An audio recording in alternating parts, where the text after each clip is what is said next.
Hopefully on this warm-up you notice I tried to trick you a couple times.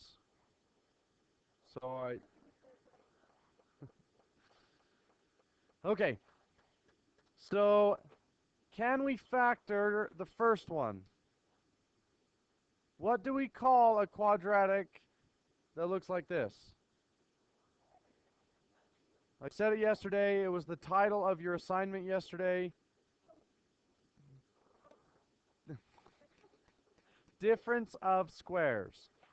Now, difference of squares factor into two factors that are called conjugates. What are the conjugates in this first problem? X plus 11 and x minus 11. Everybody okay with that? All right. Hey, it's not a million degrees in here today. Doesn't it feel a lot better? She's still got the fans. Okay. Can we factor number 2? We can pull a 2. We can pull a 2 out. So we get 2 times x squared plus 25. Can we factor that any further? No. Is it a difference of squares? It's the sum of squares. Well, we didn't learn any trick for the sum of squares, and in fact, this doesn't factor at all. The roots are imaginary. If I tried to do x plus 5 and x minus 5, what's wrong with that?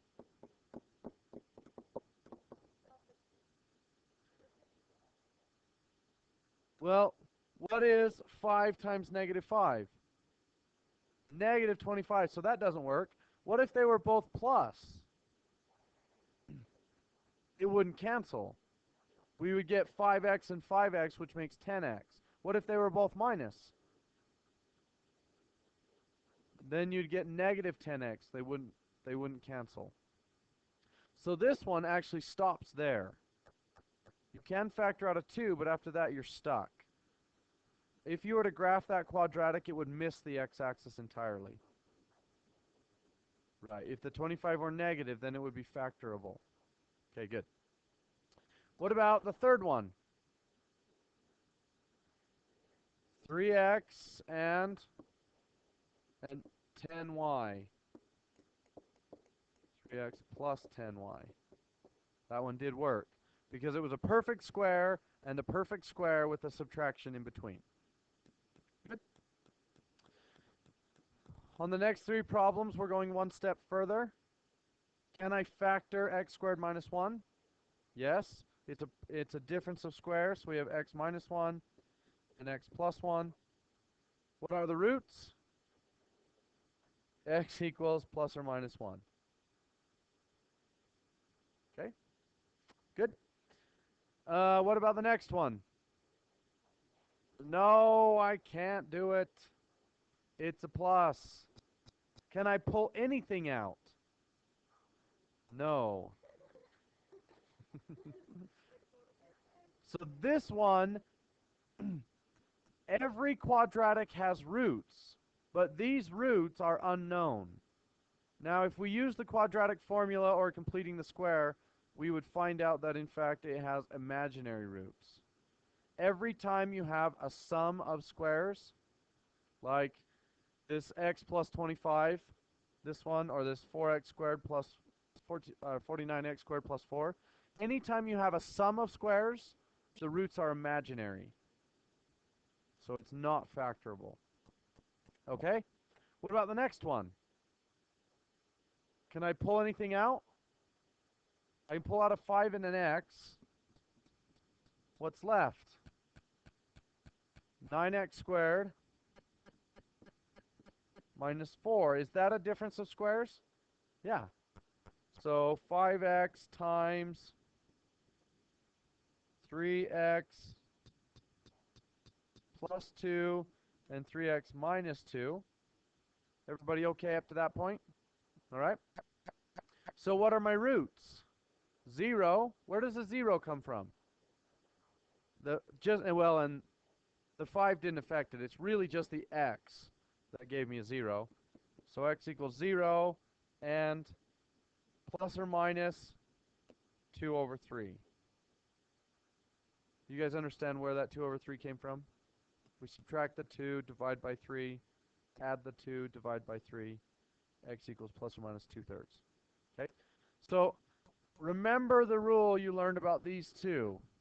Even though it is two squares, if it's an addition problem, it will not work. Only the subtraction versions work. Okay, I want you to take the worksheet that I just gave you and work on the first 6 problems.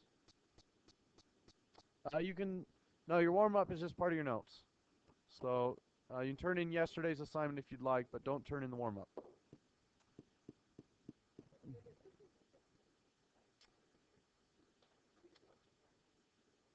So in part A, A, B, and C, we're going to develop a pattern that may help you, or you might actually prefer to do things the old way, and that's okay. So on A, you should get x squared minus 12x plus 36. B, you should get x squared plus 18x plus 81. And C, you should get x to the 4th minus 8x squared plus 16. So what sort of pattern do you notice in these first 3 problems? We're looking for connections between the factors and the equation.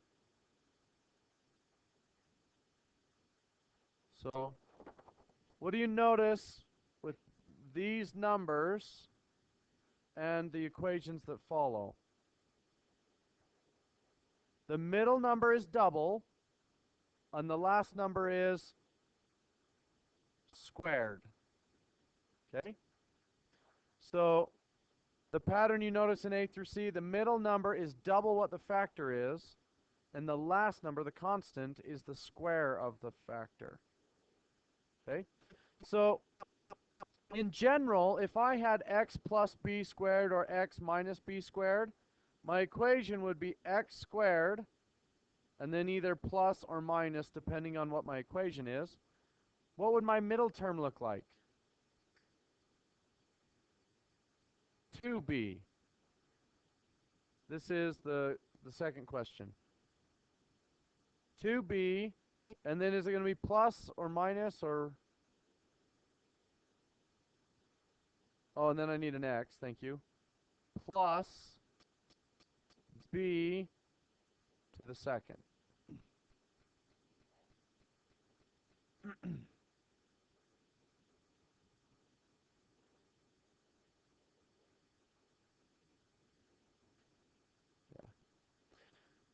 Okay, in part D, you should have got, well, if it's the first equation, if it's x plus b, then it's just plus. If it's the second equation, x minus b, then it's just plus. I could have said x plus or minus b, but I want to show you it was 2 different problems. So, sorry, if that confuses you, you can just write it twice, one with a plus and one with a minus. All right. D, 36x squared plus, what, 84? X plus 49. The next one is 9x squared minus 66x plus 121. And 9x squared minus 30x plus 25. Do you notice a similar connection? What patterns do you see in those 3?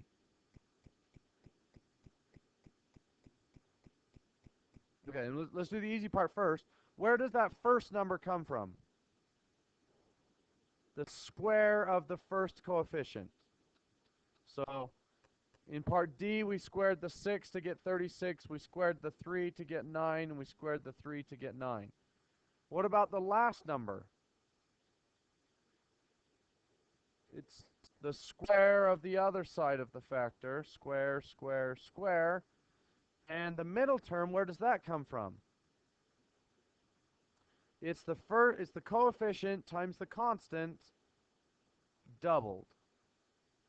So you'll notice that in the first problem, 84 is the same as 6 times 7, which is 42, doubled. That's where the middle term comes from. 3 times 11 is negative 33. Double that, and we get 66. As long as they're perfect squares, it will work. If it's something squared, these rules will work. Now, having said that, you might not prefer to factor things this way, and you might just use the old way, which is okay. But I thought we would just show it to you. So the formula, what is the formula for ax plus or minus b to the second? A squared x squared plus or minus. What is that middle term going to be in terms of a and b? A times b, not squared, doubled. So 2ab. And then x. And then what's the last term going to be? Plus or minus or just plus? It's always plus b squared. Okay. Now, as we go through these, you might not like to factor them the new way. If you want to use the old way, that's okay. It takes a lot more time. But let's not reinvent the wheel. If it works for you, just use it. So part G. Is part G a perfect square? Does it fit the pattern for a perfect square? Yes. What is the pattern?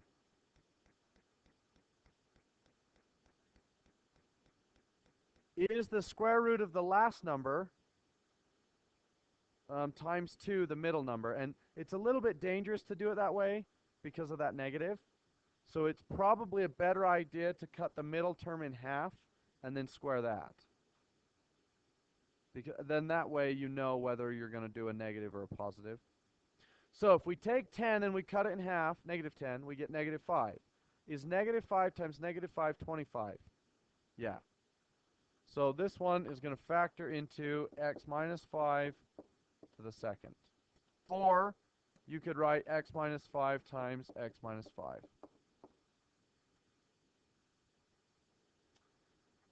Is h going to work?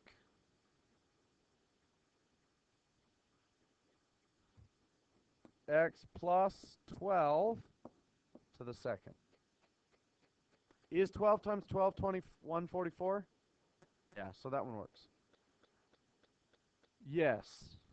Yes. Because if they're different signs, then the middle term would cancel and you'd have a difference of squares. Right? Okay. So I is a little bit different. What are we going to get for I? X squared minus 9 to the second. Well, I'm not done. What do you see here?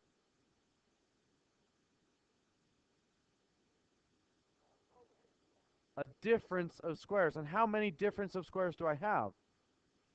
I have 2 of them. So how does x squared minus 9 factor?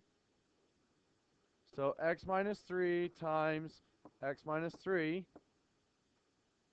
Anything else? Well, let's think back to this.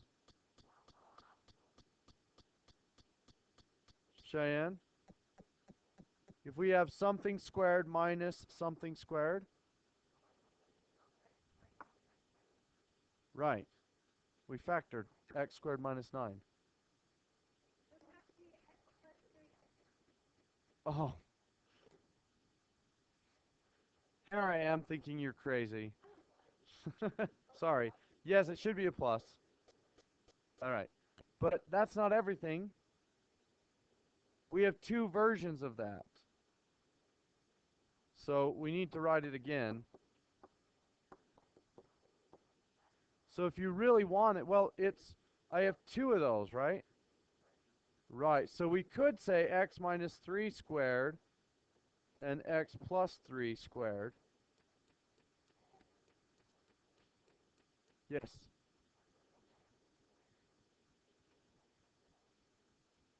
Well, let's pretend this was x to the second and x. We would break it into x minus 9.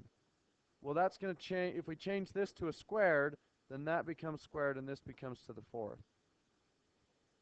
So if you were to multiply this out, just like you did in part C, see how it's x to the fourth and x squared? Wait, what was that? Yeah. No. I would try to do it, and then Cheyenne would get mad at me, and then I'd try to teach her something she already knew. So let's not play that game again. All right. Oh, you are boiling inside, admit it. You're about to send me into orbit. Okay, letter J. Now, the old way to factor J would be to multiply the 16 and the 49 to get a really big number, and then break that number into factors and try to find a way to get 56. But we can test to see if it's a perfect square. So hopefully, if it's a perfect square, it's 4x plus 7 to the second. Does that work? Well, is 4 times 4 16? Yes. Is 7 times 7 49? Yes. And then how do I test the middle number? 7 times 4 doubled, which is 28 times 2, 56. So we got it. So it passed the test. And we don't need to do it the old way, which takes a lot of time. Did you get that, Jordan? Okay. So letter K. So what would K be if it works the way that we want it to work? 2x plus 3. And again, this only works if the first one is a perfect square and the last one is a perfect square. If you see a perfect square at the beginning and at the end, then you can test it to see if the middle term works, and if it does, the factoring is super easy. So, does the middle term work? Oh, it should be minus, right? I'm surprised Cheyenne's not freaking out about my minus.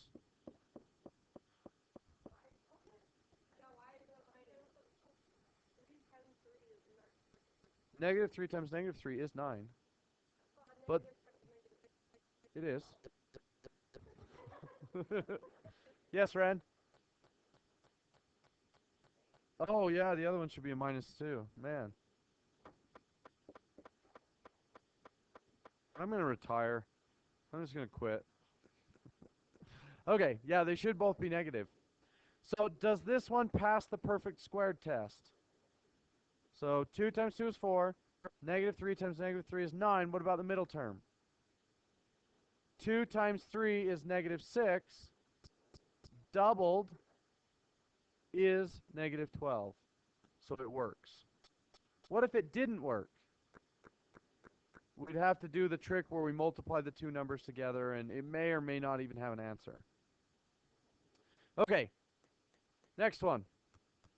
I see a perfect square and a perfect square, so I can test it. 5x plus this time for sure, 4 to the second. Does it fit? Well, the ends fit. 4 times 5 is 20, doubled is 40, and it works. Look at letter L. Now we want to find the roots. So what is half of negative 8? Negative 4 is negative 4 squared, 16. Yes, so x minus 4 to the second. What are my roots? 4 and 4. Not plus or minus. Do we need both of them? It depends. If all I say is find the roots, how many roots are there? There's just one. But when might you need both roots? If you're graphing it, or if you're creating some kind of equation using that, you need both roots because it's going to bounce off that 4 on the x-axis. So the answer is 4. If you wrote 4 and 4, that wouldn't be wrong. You just run out of lead faster. Okay? So how is m going to factor? X plus 6 squared, so my root would be -6. Oh, you're kidding me. L and n are the same problem? I bet you can figure out n. Oh. Okay, yeah, this one is different, so we do need to do it. So x squared minus...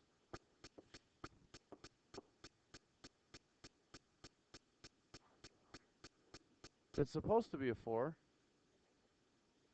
Okay. So...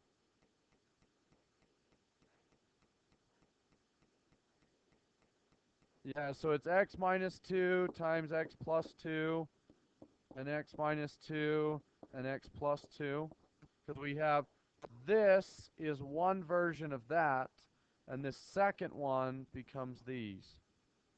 So what are my roots? Plus or minus 2 and plus or minus 2, or 2 and -2 is good enough. Okay? What if this would have been a plus 4? Could I have factored it? No, because it's the sum of the squares, which doesn't work.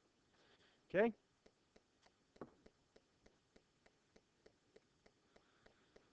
Letter O.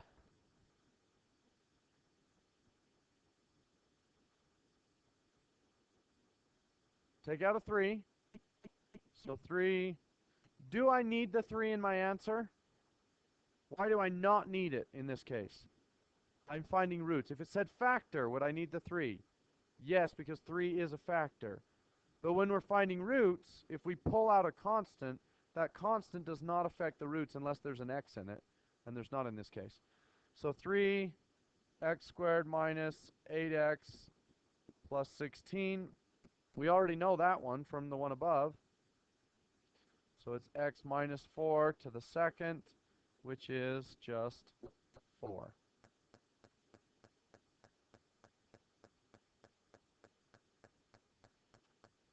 What can I pull out in part P? Can I pull out a 2? No. So it's prime, right? Does it have a perfect square on both ends? Yes. And those perfect squares are 4 and 5.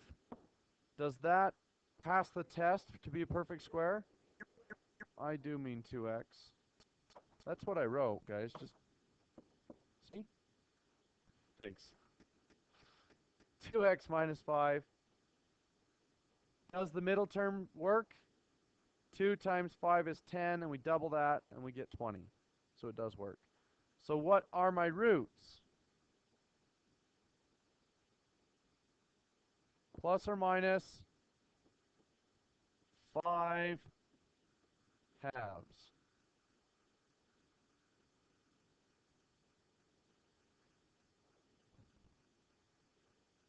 Oh my gosh, it's not plus or minus. If you want to do it the long way, that's fine. Oh, I really am having a bad day. I'm sorry, guys. Okay. Can I pull anything out of Q?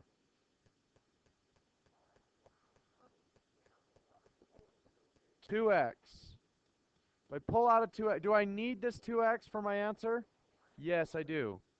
That leaves me with 9x squared plus 12x plus 4. So 3x plus 2 to the second. Does that give me a 12? 3 times 2 is 6. Double that, and we have a 12. Okay?